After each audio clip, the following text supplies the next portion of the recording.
Hello mga mare! Welcome back to my mini vlog.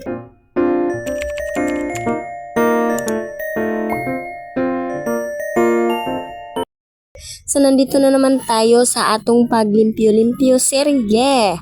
And dili ko sa lamisa kay akong bungkago ng mga gamit ug akong ipagawas kay nako ipuli nga butang. Pero wrong decision kay dili siya masud dira kung ang samin lang yun ang isbog. I mean ang table. Pero kanang blue, that one na blue na may diaper is yan talaga ang nilabas ko kasi dyan ko ilalagay yung vanity mirror na bagong bili namin ng mister ko. So ayan, ang bigat-bigat nito kasi may mga damit yan sa loob. Tapos dyan ko muna ilalagay sa labas kasi ang sikip lang talaga ng bahay. Gamay ra gyud migbalay guys kanang igor agad mapuy-an sa tulo ka pamilya. Diba? By the way, sagol din niya akong language kay di ta kay bawo kayo mo Tagalog, and then kani nga video hagbara ni siya last first week ni siya sa August, and then ngayon lang na-upload kasi ngayon lang ako nakapag voice over. So ngayon habang natutulog yung anak ko kasi may lagnat at wala akong magawa at mag-voice over na lang ako.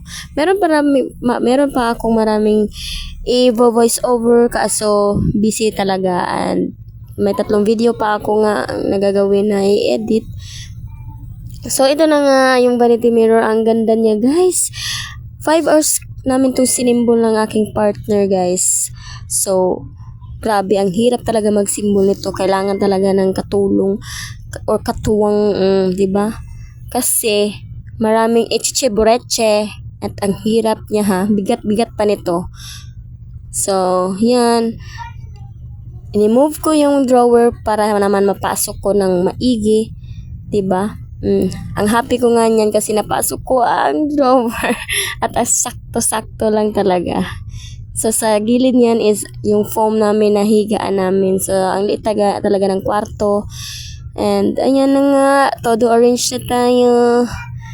Oh, grabe. Ang sakit ng katawan ko pagkatapos nito mga sisi ko. At ang init pa. So, kita nyo yan yung mga ginagawa ko. Binalik ko lang talaga yung mga gamit yan na kinuha ko sa mesa na maliit.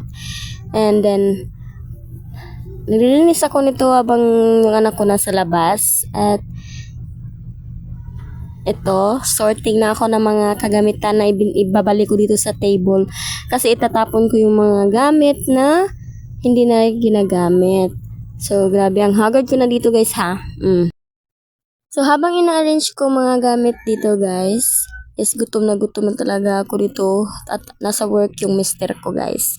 And tatapos ko lang to, pagkatapos is magluto na tayo for lunch break. And ito pala yung picture ng mga kagamitan sa vanity mirror. So, ito na yung finished product. So, bye-bye! See you on my next mini vlog!